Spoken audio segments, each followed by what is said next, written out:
नमस्कार दोस्तों, स्वागत है एक बार फिर आपका हिंदी मार्गदर्शन XYZ में।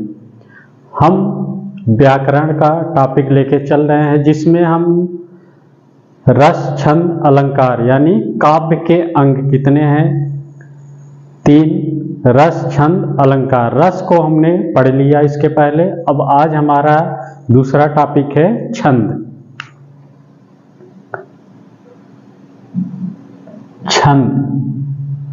छंद क्या है?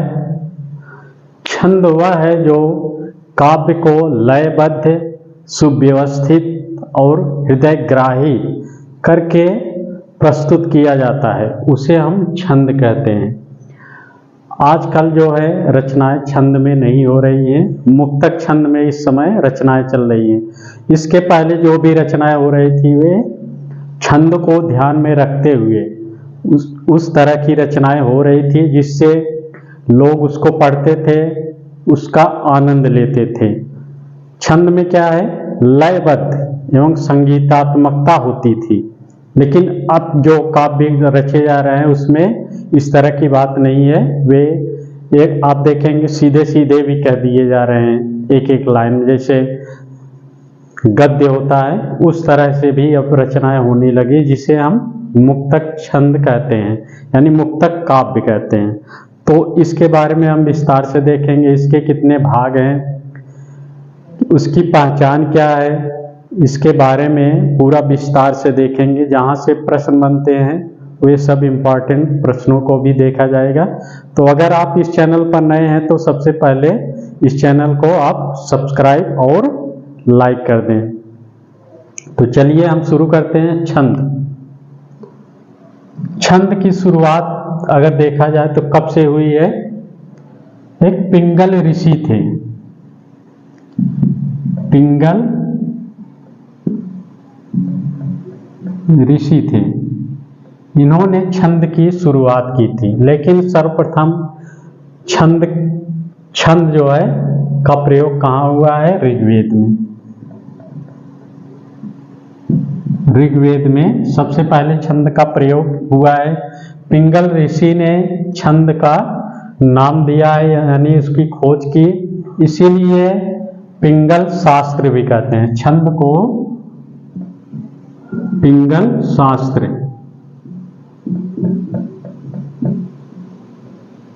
कहीं कहीं पिंगल शास्त्र भी मिलता है तो इन्हीं के नाम से पिंगल शास्त्र भी रखा गया है। तो इसके बारे में हम देखें क्या है। पिंगल ऋषि ने पिंगल शास्त्र की रचना की, जिसे हम छंद भी कहते हैं। इसमें कुछ विद्वानों ने 6 पाद माने हैं। तो इसमें क्या है? जैसे आंख हो गया, आंख, कान, नाक, मुंह, पैर, हाथ, 1 2 3 4 5 6। तो इसके अलग अलग नाम हैं, इसको देखेंगे। 4 5 6 क्या क्या है? आँख, आँख से क्या है? ज्योतिष,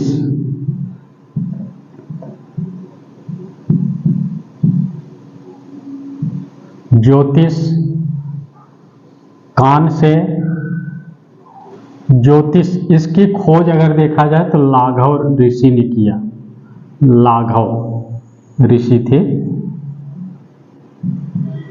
कान से निरुक्त,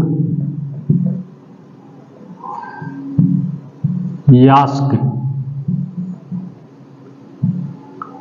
नाक से शिक्षा, पाणिनि ने। मुंह से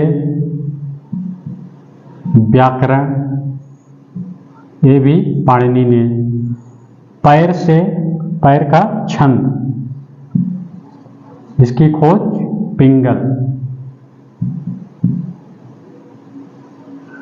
हाथ, कल्प, ठीक, इसकी खोज नहीं हुई। तो इसमें आंख से पहचान देखें, आंख, ज्योति कहाँ होती है? आंख में। तो इसकी खोज लाघव ऋषि ने की। ये इंपॉर्टेंट है आपका, ये, और इसकी खोज किसने किया है? ज्योतिष की लाघव, निरुक्त का यास, शिक्षा पाणिनि, व्याकरण की खोज भी पाणिनि ने किया, छंद की खोज पिंगल ने, कल्प की नहीं है। ठीक, तो इसको जरूर याद रखिएगा, ये कहीं कहीं पूछा भी जाता है। ये 6 अंग है इसके, छंद के अंग।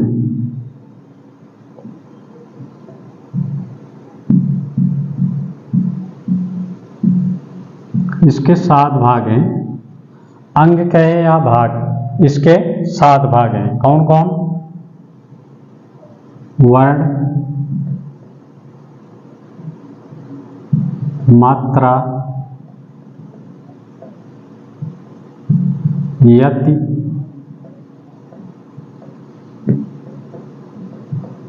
गति,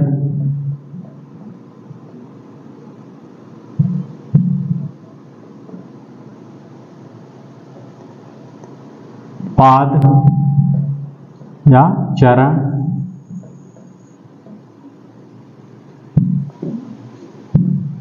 तुक, 7वां गढ़। वर्ण, वर्ण यानी स्वर या व्यंजन, वर्ण जिसको हम गिनेंगे। मात्रा, मात्रा 2 होती है, लघु और गुरु, लघु और गुरु। लघु 1, गुरु 2, इस तरह। इसका मात्रा 1 है और ये 2 है। यति, जो विराम लगता है, विराम को हम यति कहते हैं। गति, जिस गति से कविता पढ़ी जाती है।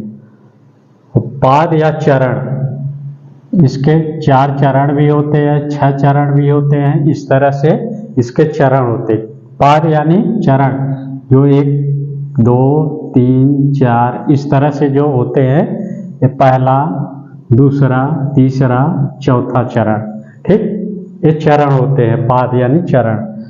तुक, तुक, तुक क्या होता है? जो अंत में, जैसे ता है, इसमें ता है, तुकांत, इसमें ता है, ये ता है।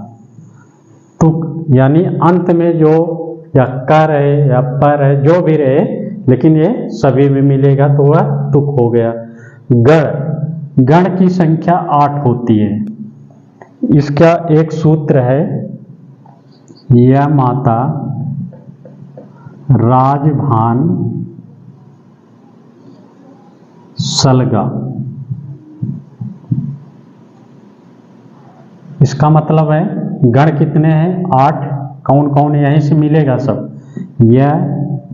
यगड़, यस यगड़, म से मगड़, त से तगड़, र से रगड़, ज से जगड़, भ से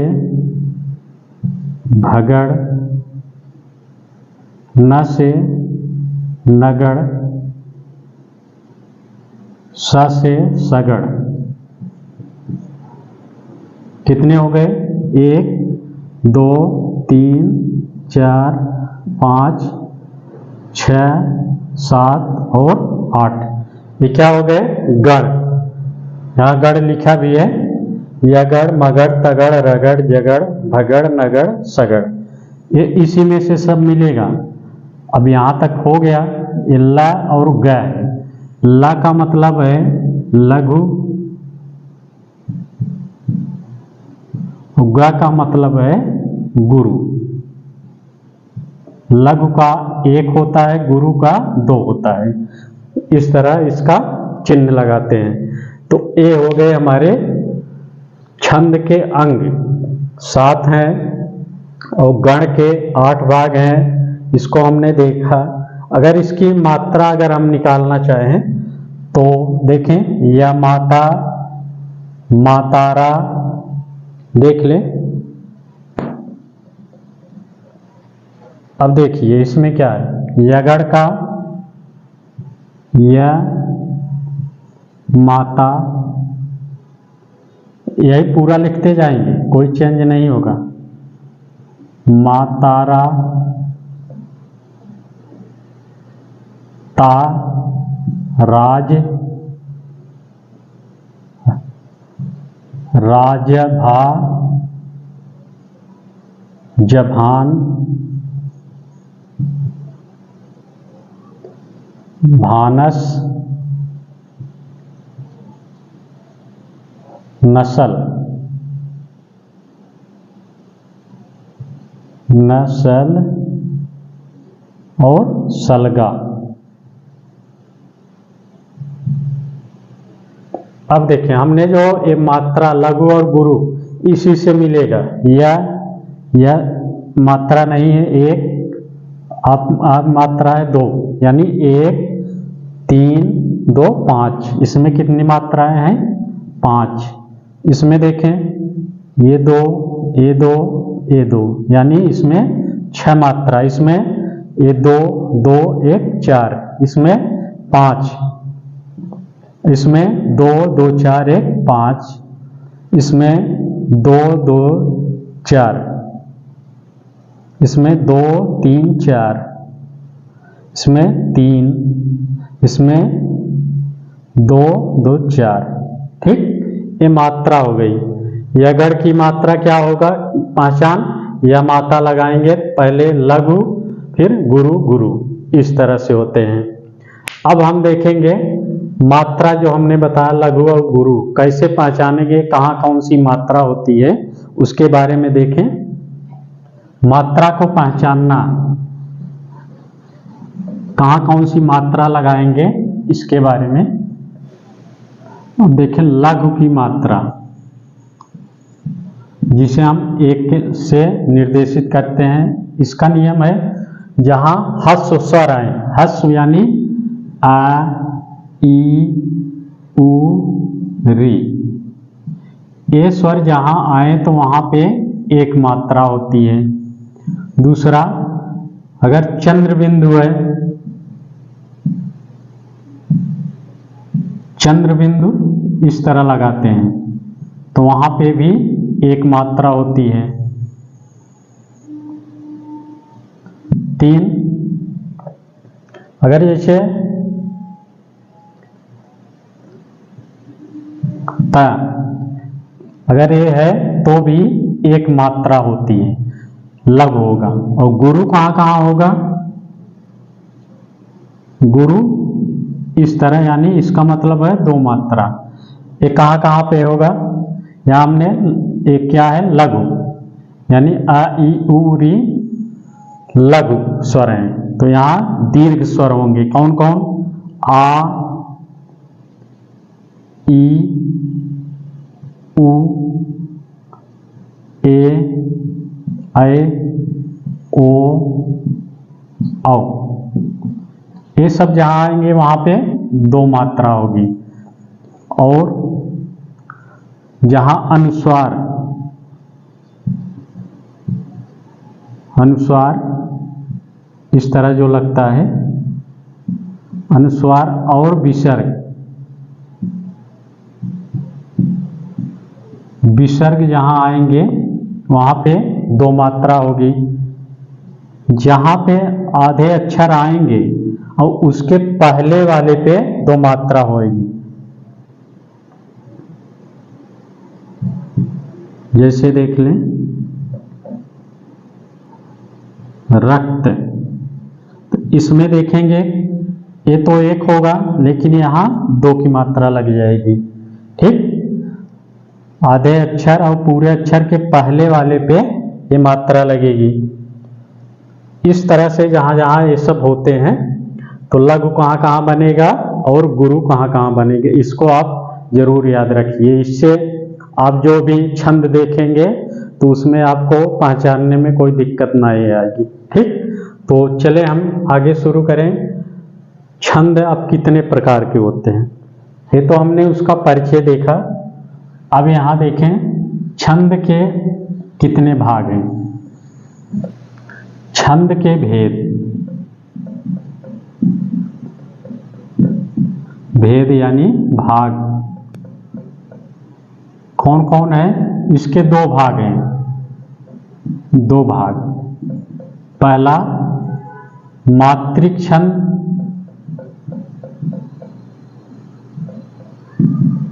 दूसरा वर्णिक छंद। मात्रिक छंद जिसमें हम मात्राओं को गिनेंगे तो उसे हम मात्रिक छंद कहते हैं। वर्णिक छंद जिसमें हम वर्णों को गिनेंगे उसे हम वर्णिक छंद कहते हैं। इसके जैसे दोहा, चौपाई, सोरठा, ये सब क्या है? मात्रिक छंद, उसमें हम मात्राओं को गिनते हैं। और जैसे इंद्रप्रज्ञा, उपेंद्रप्रज्ञा, बरवै, ये सब क्या है? वर्णिक छंद है। तो ये हमारे हैं दो भाग हैं। तो एक एक कर पहले हम मात्रिक छंद देखें फिर वर्णिक छंद। तो पहले हम देखते हैं मात्रिक छंद। इसके तीन भाग हैं।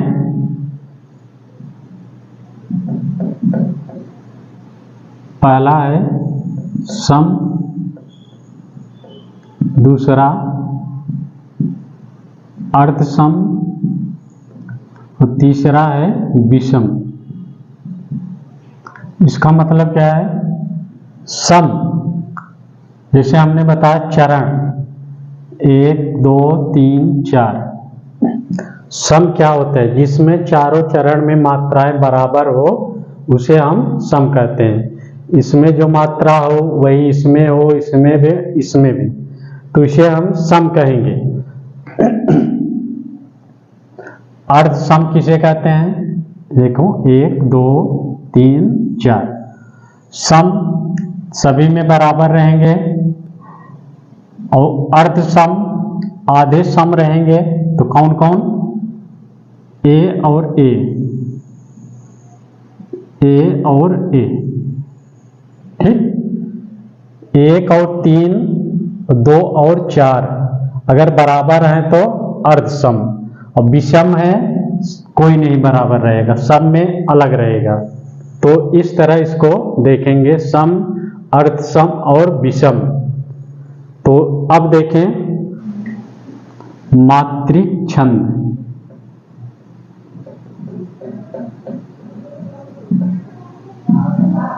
इसमें कौन कौन आएंगे? पहला दोहा, सोरठा, चौपाई,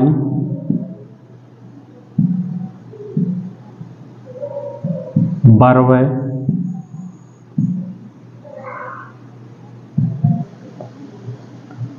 रोला, कुंडलिया,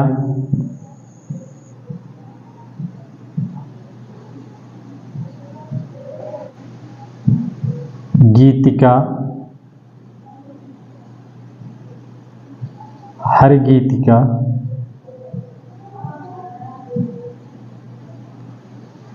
छप्पय,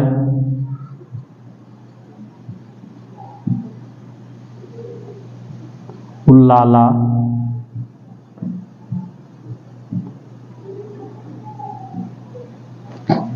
तो ये हम 10 देखेंगे। दोहा, सोरठा, चौपाई, बरवै, रोला, कुंडलियां, गीतिका, हर गीतिका, छप्पय, उल्लाला। तो अब देखें इसमें दोहा, सोरठा, चौपाई, ये सब क्या है? मात्रिक छंद है। इसमें हम मात्राओं को गिनेंगे तो ये हमारे मात्रिक छंद हो जाएंगे। तो इसमें देखें सम, विषम, पहले देख लें कौन सम है कौन विषम है। सम मात्रिक,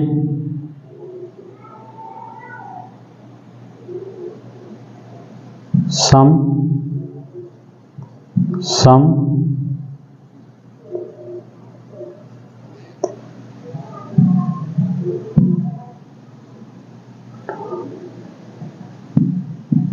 अर्धसम,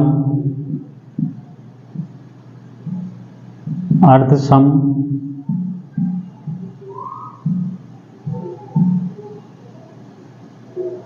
और उल्लाला।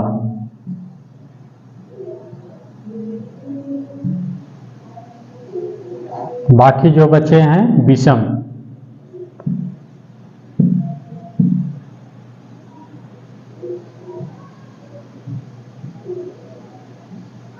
अब देखिए, इसको जरूर याद रखिएगा। सम में कौन आएगा? दोहा। सम में कौन आएगा? चौपाई।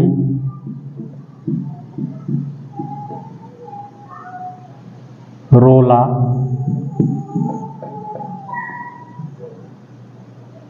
गीतिका।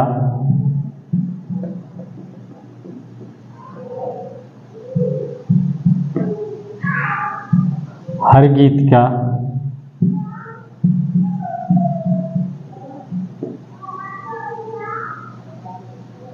हर गीत का। ठीक, ये 4 है। 1 2 3 4, ये सममात्रिक हैं।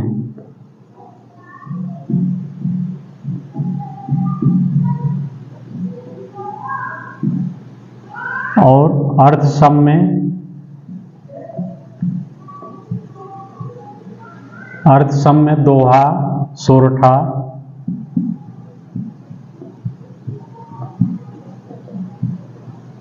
दोहा, सोरठा, बरवे, उल्लाला।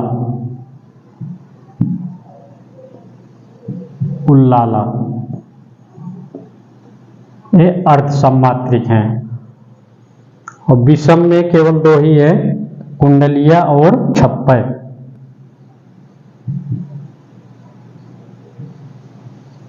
कुंडलियां और छप्पय, इसको याद रखिएगा। सम में चौपाई, रोला, गीत क्या, हर गीत क्या। अर्ध सम में दोहा, सोरठा, बरवे, उल्लाला। अब सबसे पहले हम दोहा लेंगे। इसकी परिभाषा क्या होगी? यह अर्ध सममात्रिक छंद है। इसके पहले और तीसरे चरण में 13-13 मात्राएं और दूसरे और चौथे चरण में 11-11 मात्राएं होती है। परिभाषा क्या है? चरण क्या है? पहला, दूसरा, तीसरा, चौथा। दोहम क्या है? यह अर्ध सममात्रिक छंद है। पहले और तीसरे में 13-13 मात्राएं, दूसरे और चौथे में 11-11 मात्राएं। तो क्या हो गया? दोहा। दोहा की परिभाषा पहले और तीसरे में 13, दूसरे और चौथे में 11-11 मात्राएं होती हैं। यह अर्ध सममात्रिक है। जैसे उदाहरण इसका, मेरी भव बाधा हरो,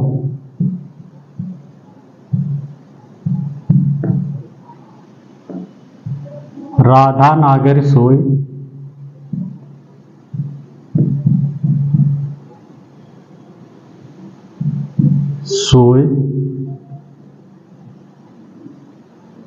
जातन की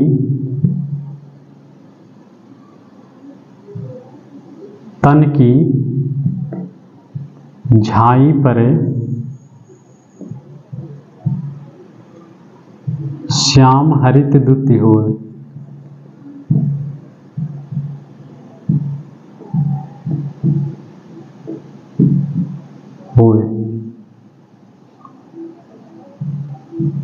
अब इसमें देखिए, मेरी भव, हमने जो पहचान बताया था, एक ही मात्रा है,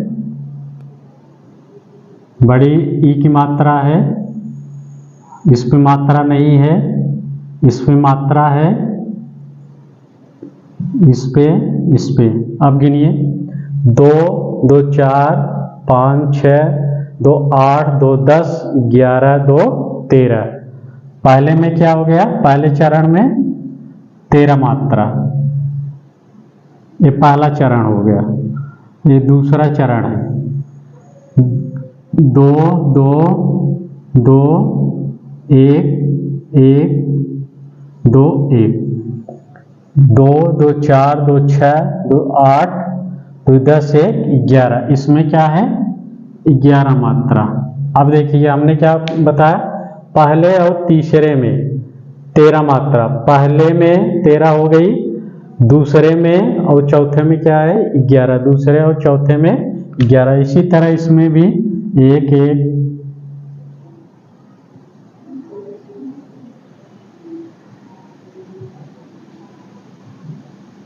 2 2 4 6 2 8 2 10 12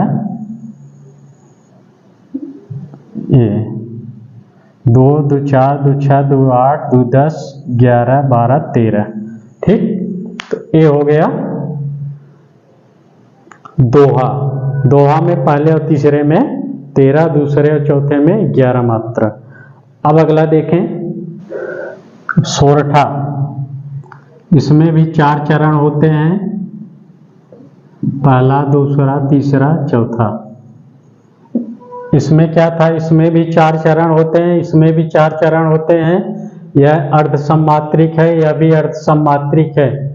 दोहे का उल्टा सोरठा होता है। इसमें पहले और तीसरे में 13 मात्रा थी, लेकिन इसका उल्टा हो जाएगा, पहले और तीसरे में 11 मात्रा और दूसरे और चौथे में 13 मात्रा। इसका उल्टा सीधा, पहले और तीसरे में इसमें 13 थी, लेकिन यहाँ पे 11 मात्रा, और दूसरे और चौथे में इसमें 11 था, लेकिन इसमें 13 मात्रा। उसका उल्टा। यह भी अर्ध सम्मात्रिक है, इसमें भी 4 चरण होते हैं। तो इसका उदाहरण देखें। उदाहरण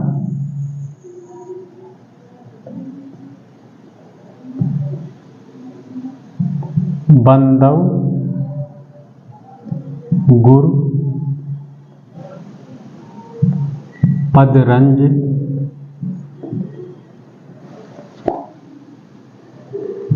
कृपा सिंधु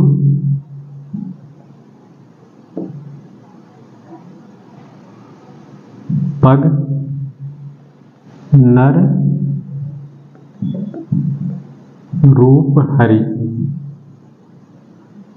यहाँ देखें, हमने बिंदी जब लगी रहेगी तो उसको हमने क्या कहा, अनुस्वार में 2 बनेंगे। यहाँ 1 1 1 1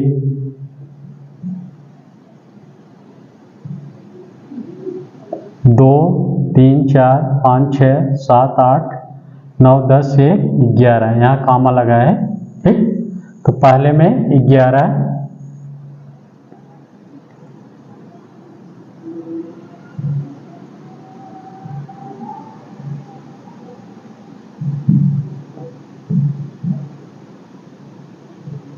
दो 2 4 2 6 7 8 9 10 11 12 13। ठीक, ये 13 पहले में क्या आया 11 और दूसरे में 13 मात्रा। इसी तरह होगा। ये हो गया दोहा सोरठा। अब चौपाई देखें। चौपाई रामचरितमानस में बहुत आपको मिल जाएगा। चौपाई, इसमें भी 4 चरण होते हैं। चौपाई में 4 चरण होते हैं। यह सममात्रिक छंद है। ये दोनों अर्ध सम थे, ये सममात्रिक छंद है। सममात्रिक।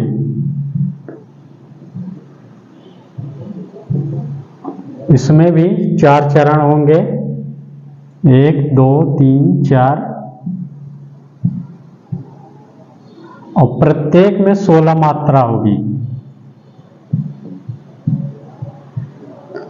इसमें कुछ नहीं, इसीलिए इसको सम कहते हैं। सम यानी सभी में बराबर हैं। पहले में 16 मात्रा, दूसरे में 16, तीसरे में 16, चौथे में 16। यह 4 मात्रा होती, 4 इसमें पद होंगे और प्रत्येक पंक्ति में 16 मात्राएं होंगी। इसकी परिभाषा देखें। यह सममात्रिक छंद है। इसके 4 चरण होते हैं। प्रत्येक चरण में 16-16 मात्राएं होती हैं। उदाहरण अगर देखें तो बंदव गुरुपद,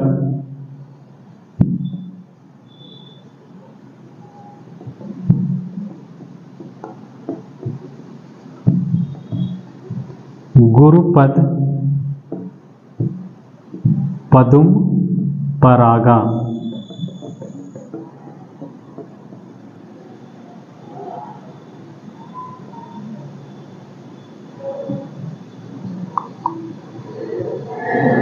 सुरुचि सुवास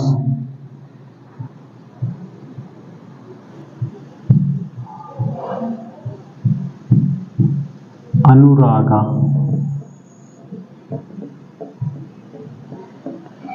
बंधव, यहाँ दो, एक एक एक एक एक एक एक दो तीन चार पाँच छः सात आठ 9 10 11 12 13 14 15 16। इसमें देखें एक एक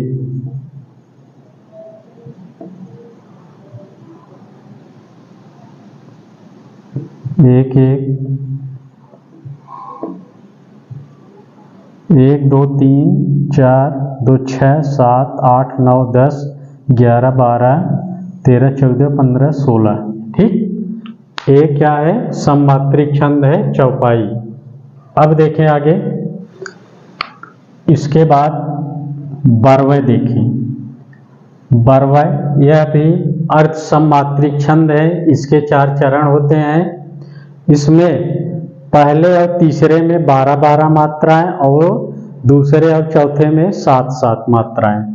बस केवल आपको यही ध्यान रखना है कि इसमें कितनी मात्राएं होती हैं, वही पहचान है।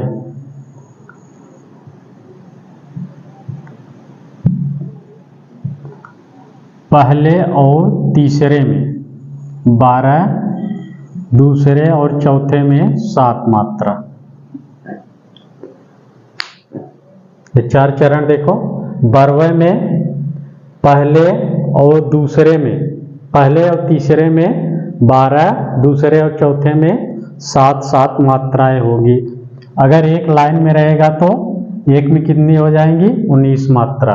ठीक, केवल आपको यही पहचान है कि इसमें कितनी मात्रा है, यह समय अर्ध समय, या इसमें कितनी मात्रा है, यह समय अर्ध समय। बस केवल इतना ही ध्यान देना है। और मात्रा को कैसे गिना जाएगा उसके बारे में जो हमने नियम बताया है उसको याद रखिए बस, और कुछ नहीं है छंद में। बस यह केवल नाम है, इसका याद रखिए। मात्रिक छंद है, कौन वर्णिक छंद है, कौन सम है, कौन अर्ध सम है, किसमें कितनी मात्रा होती, बस केवल इसके अलावा कुछ नहीं पढ़ना है ना जानना है। तो ये हो गया बरवय। और रोला देखें, इसकी परिभाषा बना सकते हैं। बरवय में 4 चरण या अर्ध सममात्रिक छंद है। पहले और तीसरे में 12 और दूसरे और चौथे में 7-7 मात्राएं होती है। अब रोला देखें, यहाँ देखें रोला, यह सममात्रिक छंद है। रोला सममात्रिक छंद होता है। इसमें 4 चरण होंगे। इसमें प्रत्येक चरण में 24 मात्राएं होंगी। सममात्रिक है तो इसके प्रत्येक चरण में बराबर होंगी मात्राएं। जैसे चौपाई में था, इसमें प्रत्येक चरण में 24 मात्राएं होंगी।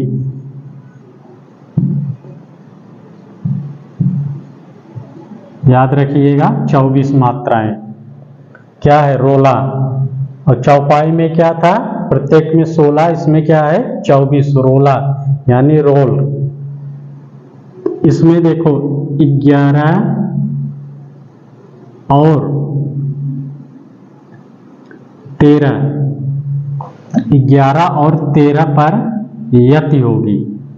यति यानी थोड़ा रुकावट, जैसे कामा होता है, पूर्ण विराम, या कामा कहें, कामा होता है। ठीक, पहले 11 मात्रा, फिर कामा रहेगा, फिर इसके बाद 13, तो मिला के 24 मात्राएं होंगी।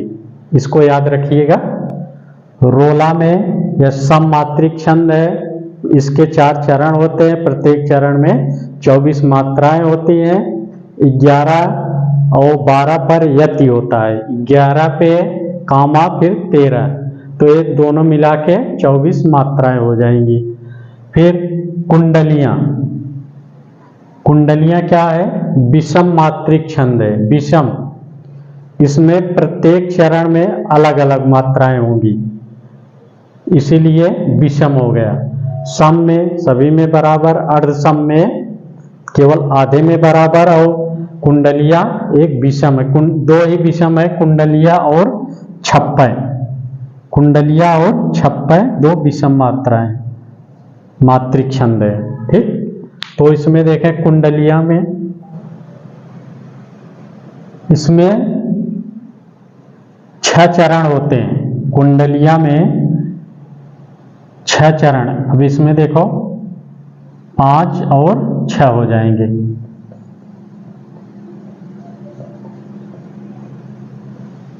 पांच और 6 कुंडलियां में 6 चरण होते हैं। ये 2 चरण जो है दोहे रहेंगे, और ये 4 चरण जो है रोला रहेगा।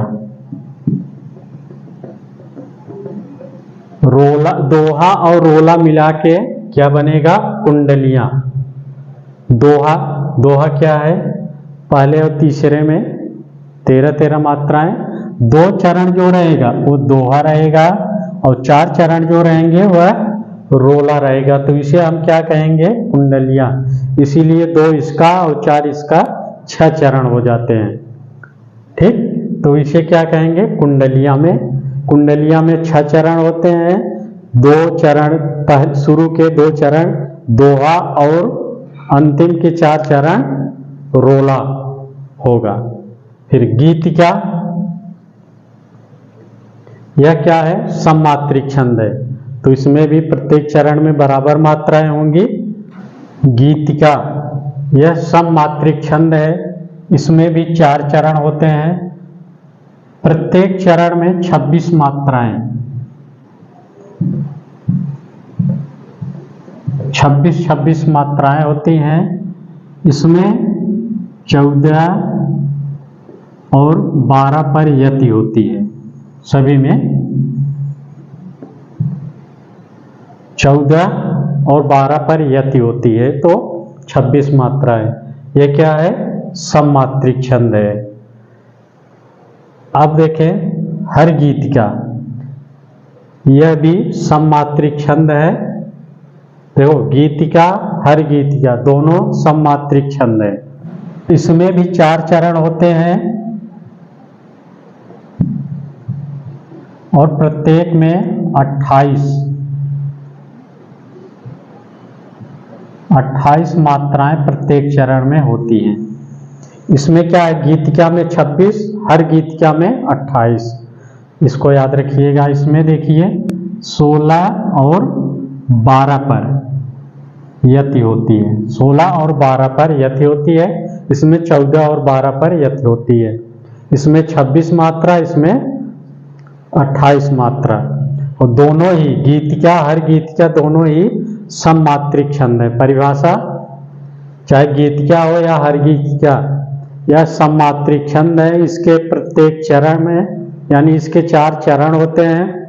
प्रत्येक चरण में अगर इसका देना है तो 26 मात्रा, और इसका अगर हर गीतिका का तो 28 मात्राएं होती हैं।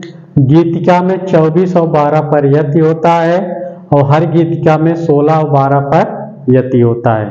ठीक, ये पहचान है। फिर छप्पय और उल्लाला। छप्पय क्या है? विषम मात्रिक है। जैसे कुंडलियां विषम मात्रिक था, इसमें 6 चरण होते थे। पहले 2 दोहे और 4 रोला होता था। यह विषम मात्रिक है छप्पय। इसमें भी 6 चरण होंगे। इसमें भी 6 चरण होंगे। जैसे विषम, इसमें भी 6 होते थे, और इसमें भी 6 चरण होंगे। इसमें क्या है? इसमें 6 चरण, 1 2 3 4 5 6।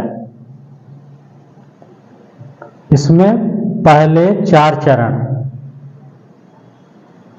4 चरण जो है रोला रहेगा। और जो 2 चरण है वह उल्लाला।